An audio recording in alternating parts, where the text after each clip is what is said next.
목적이 이끄는 삶 5일째 금주 마지막 시간입니다.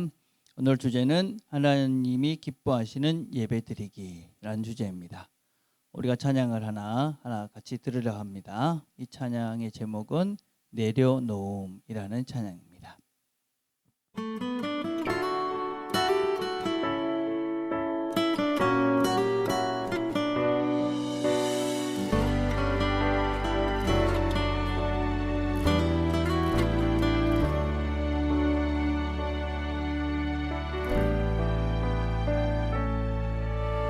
나를 버리고 그의 길을 가는 것 세상 그 무엇보다 어려운 내려놓음 내 안에 예수 그분만 생각할 때 하늘의 그 손이 일하시네.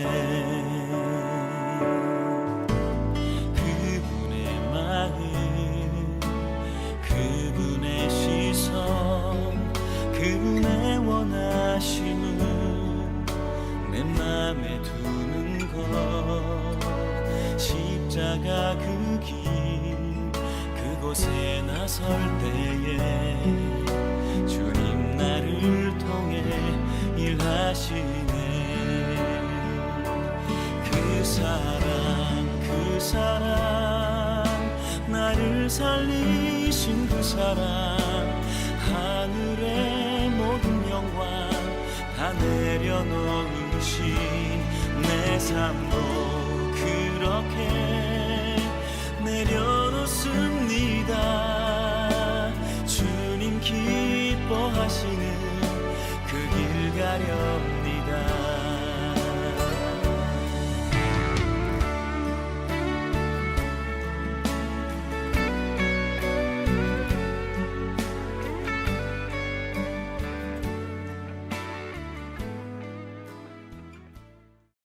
하나님 말씀을 제가 봉독하겠습니다. 하나님 말씀은 로마서 6장 13절입니다. 또한 너희 지체를 불의의 무기로 죄에게 내어주지 말고 오직 너희 자신을 죽은 자 가운데서 다시 살아난 자같이 하나님께 드리며 너희 지체를 의의 무기로 하나님께 드리라. 자, 예배의 중심, 그것은 하나님께 내 자신을 드리는 것입니다. 우리는 서로 양보하고 또 항복하고 이런 것보다는 빼앗고 정복하고 내 것으로 삼는 것을 더 좋아합니다. 나를 향한 하나님의 목적을 정말 우리가 이루기를 원한다면 먼저 우리 자신이 해야 될 것은 내 자신을 먼저 하나님께 드리는 것부터 우리가 시작을 해야만 합니다. 예배의 중심이 무엇이냐? 하나님께 내 자신을 드리는 것이다. 자, 그런데 우리가 하나님께 내 자신을 드리기 위해서는 무엇보다도 우리가 하나님을 잘 알아야만 합니다. 호세아 4장 6절은 이 백성이 지식이 없어서 망한다. 하나님을 잘 알지 못하면 망합니다. 하나님을 잘 알지 못하면 또 우리가 모르니까 내 자신을 하나님께 맡길 수도 없습니다. 하나님이 어떤 분인가, 또 하나님이 우리를 얼마나 사랑하시는가 하는 것을 우리가 잘 아는 것은 정말 중요합니다. 무엇보다도 하나님은 우리를 무엇보다도 사랑하십니다. 그래서 성경은 우리에게 하나님이 자기 아들을 주시기까지 우리를 사랑하신다라고 말씀하십니다. 또 하나님은 우리가 어떤 상황에 있든지 간에 우리를 한시도 그냥 두지 않으시고 늘 바라보고 계십니다. 시편 139편 3절에는 이런 표현이 있습니다. 영어적 표현에는 I am never out of your sight. 이 무슨 말이냐면 내가 결코 하나님의 눈에서 벗어나지 않습니다. 그러니까 하나님이 우리의 어떤 순간에도 늘 함께 하시면서 작은 부분까지도 우리를 돌보고 계신다 하는 것입니다. 또 하나님은 우리를 용서해 주셨습니다. 하나님은 우리의 모든 죄를 용서해 주셨고 또 하나님은 우리에게 노하시기를 더디하시는 분이십니다. 그리고 무엇보다도 우리를 향한 좋은 계획을 가지고 계십니다. 예레미야 29장 11절에 보면 여호와의 말씀이니라. 너희를 향한 나의 생각은 내가 하나니 평안이요 재앙이 아니니라. 너희에게 미래와 희망을 주는 것이니라. 우리가 평화를 누리고 또 소망을 가지고 미래를 잘 살도록 하시는 것이 하나님이 우리를 향한 목적이다. 그래서 우리는 하나님께 우리 자신을 드릴 때 구속, 뭔가 하나님께 잡혀서 이렇게 사는 것이 아니라 진정한 자유, 그리고 사랑을 경험하는 것이지요. 그래서 우리가 하나님께 우리 자신이 항복한다. 이런 것들은 어떻게 잘 드러날 수 있느냐?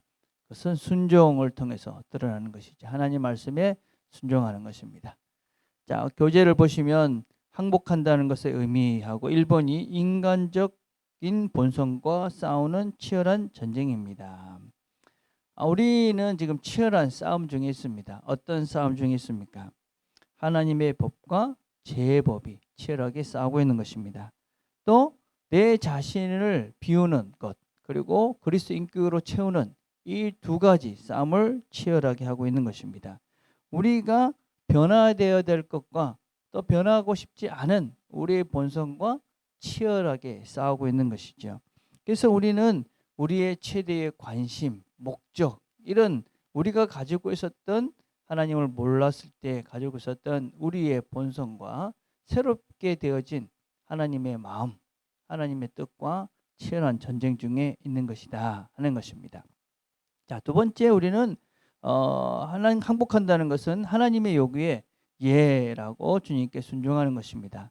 우리가 잘 아는 누가복음 5장 5절에 보면 말씀에 순종하여 그물을 내리리이다. 말씀에 순종해, 내가 아무리 생각해도 이거는 아닌 것 같지만 주님이 말씀하시니까 내가 그물을 내리겠습니다. 말씀이 이해되지 않아도 순종한다. 우리가 모든 것들을 다 이해할 수는 없습니다. 믿음으로 순종하다 그 걸음을 걸어가다 보면 이해되는 것들이 생기기 시작하는 것이죠. 우리가 바르게 말씀을 배우고 또 그 바른 말씀에 순종해 갈 때 열려지는 세계가 있고 또 풍성한 삶을 우리가 살게 되어집니다. 또 세 번째는 하나님 목적을 믿고 이끄시는 대로 신뢰하며 따라가는 것입니다. 우리가 잘 아는 요셉과 마리아의 이야기를 합니다. 요셉과 마리아, 도대체 이해가 되지 않았습니다. 한 번도 남자를 알지 못한 여인이 또 내 사랑하는 사람이 아기를 가졌습니다. 그렇지만 하나님의 말씀에 순종합니다. 애굽으로 내려가라. 그러면 또 애굽으로 내려갑니다. 또 저쪽으로 멀리 나세도로 가라. 그럼 또 글로 갑니다. 하나님께서 이끄시는 대로 순종하면서 그렇게 살 때 하나님의 뜻들이 이루어지는 것이죠. 자, 네 번째는 참 중요합니다. 하나님께 드린 마음은 인간관계에서 가장 잘 나타납니다. 우리가 하나님의 뜻에 순종하는 사람들은 다른 사람을 밖으로 밀어내지 않습니다. 또 우리의 권리만을 주장하지 않습니다. 우리가 하나님의 뜻이 무엇인지를 잘 분별하다 보면 내 것들을 포기하고 하나님 뜻에 맞춰가서 살다 보면 우리가 다른 사람들의 입장, 또 다른 사람들의 마음, 다른 사람들의 뜻도 존중하게 되고, 그래서 우리의 관계가 새롭게 많은 것들이 열리지는 것이지요. 자, 그런데 하나님께 항복하는데 방해되는 두 가지 요소가 있습니다. 첫째는 두려움입니다. 두려움은 하나님께 항복할 수 없게 만들고 그 대신에 사랑은 두려움을 내쫓습니다. 요한일서 4장 8절에 보면 사랑 안에 두려움이 없고 온전한 사랑이 두려움을 내어쫓나니 두려움에는 형벌이 있음이니라. 우리가 하나님의 사랑을 깨달을수록 우리가 하나님께 우리 자신을 드릴 수 있습니다. 하나님이 우리를 얼마나 사랑하시는가, 우리의 상상 이상이다. 그래서 로마서 5장 8절에 보면 죄인 되었을 때 그리스도께서 우리를 위하여 죽으심으로 하나님께서 우리에 대한 자기의 사랑을 확증하셨다. 여러분, 죄인, 내가 하나님과 적된 그런 존재였음에도 불구하고 사랑하셨다. 그렇게 사랑하신 그 하나님을 알면 기꺼이 나를 내어드릴 수 있는 것이지요. 우리가 이런 두려움이 있는 것이죠. 내가 하나님께 다 드리고 나면 나는 남는 게 하나도 없는 것 아닌가. 그렇지 않다. 하나님의 사랑을 알면 알수록 내가 드리는 것이 더 내 삶을 풍성하게 바르게 살아갈 수 있다 하는 것을 알게 되어집니다. 두 번째는 교만입니다. 피조물인 사람이 하나님보다 더 아니면 하나님과 같은 위치에 있으려 하는 그런 태도를 말합니다. 우리가 한계에 부딪히면 초조하고 분노하고 연민에 빠집니다. 우리 자신들이 뭔가를 하려 할 때 드는 그런 현상들이죠. 우리가 하나님보다 내 자신을 더 신뢰하고 내 뜻대로 살려고 하려면 할수록 우리는 더 큰 문제에 빠지게 됩니다. 한계를 인정하고 복종하는 것이 필요합니다. 우리가 항상 명심해야 될 것은 우리의 깊은 곳엔 항상 이 교만이라는 죄가 늘 자리를 잡고 있다 하는 것을 우리가 꼭 기억할 필요가 있습니다. 자, 하나님께 항복을 하면 어떤 복을 우리가 누릴 수 있습니까? 무엇보다도 평안을 누립니다.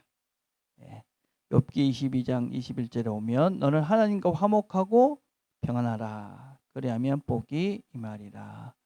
내 힘으로 하려고 그러니 살면 살수록 내 힘으로 안 된다 하는 것을 우리가 절감하며 삽니다.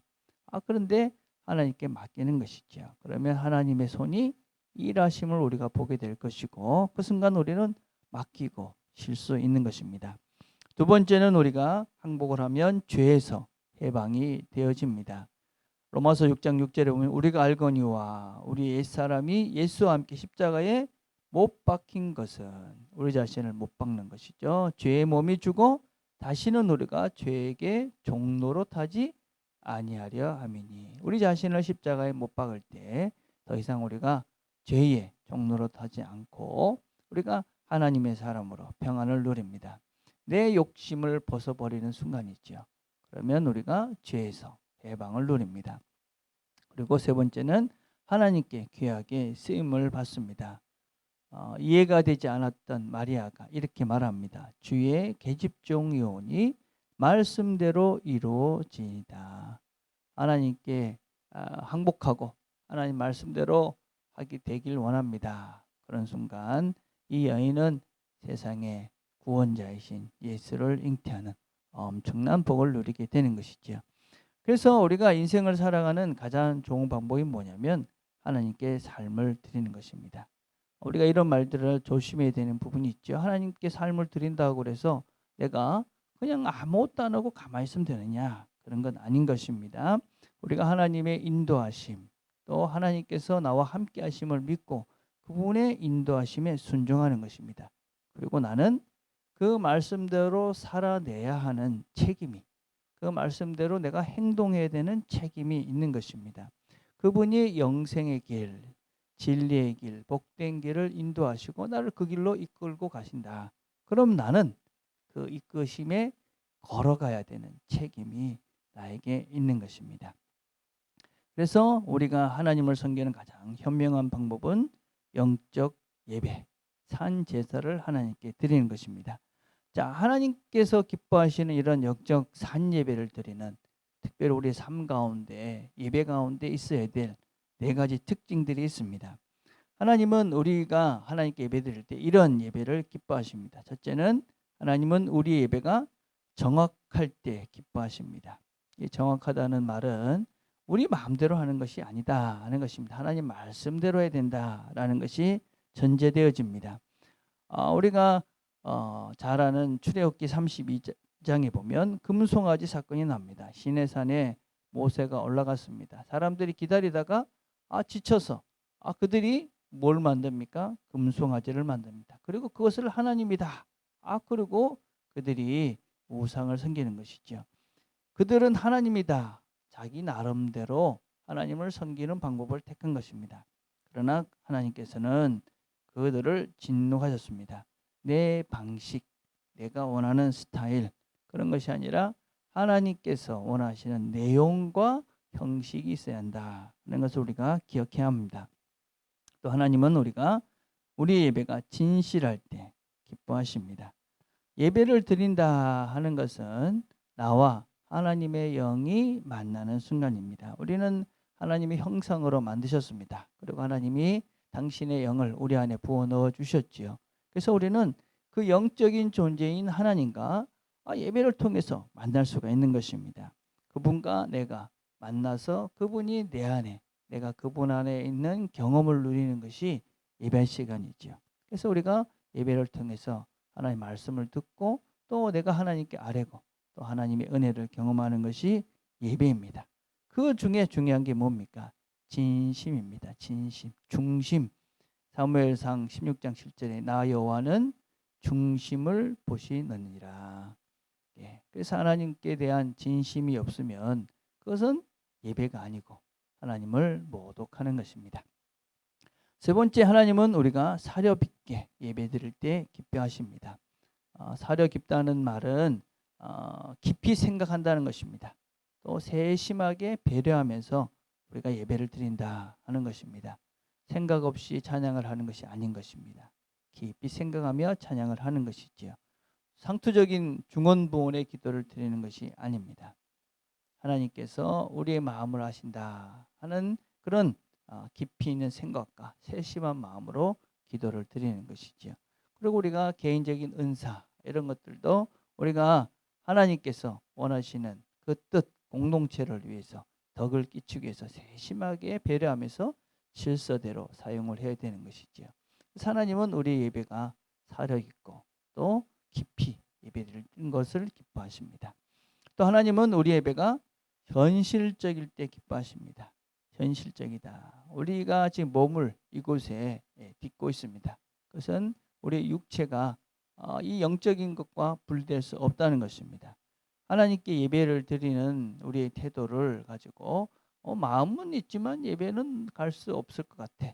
그런 건 통하지 않는다. 그건 무가치한 것입니다. 우리의 몸, 우리가 이 땅에 있는 동안은 우리의 몸과 우리의 마음과 영혼은 하나인 것입니다. 그래서 그곳에 몸이 없다. 그것은 마음도 없는 것이고 예배도 없는 것입니다. 생각만으로 드리는 예배는 없다. 또 하나님을 위해서는 우리가 구체적인 삶을 살아내야만 합니다. 우리가 하나님의 뜻대로 예배자의 삶을 산다는 것은 삶 속에서 대가를 치러내는 것입니다. 삶이 고난해도 찬양하라 하셨으니 감사하라 하셨으니 감사를 우리가 하는 것입니다. 피곤하지만 예배를 드리기 위해서 시간을 내고 또 내가 다른 것들이 있지만 말씀을 듣고 또 기도하는 시간을 가지는 것이죠. 나도 힘들지만 더 힘든 또 필요한 사람들이 있기에 그분들을 돌보는 것도 우리가 포기할 수 없는 것이죠.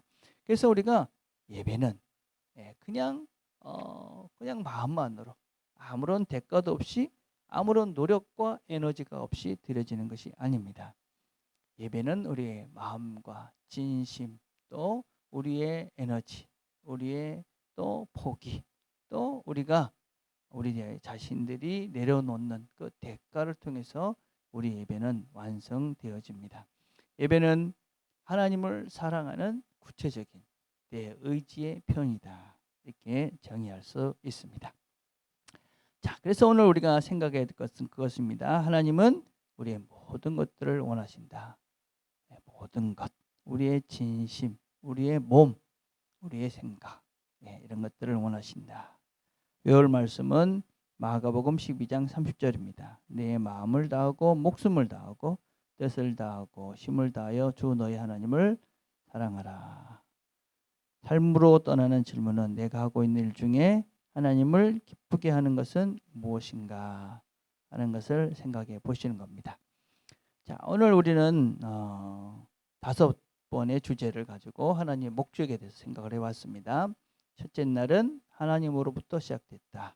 삶의 목적이 하나님으로부터 시작된다. 둘째는 삶의 원동력,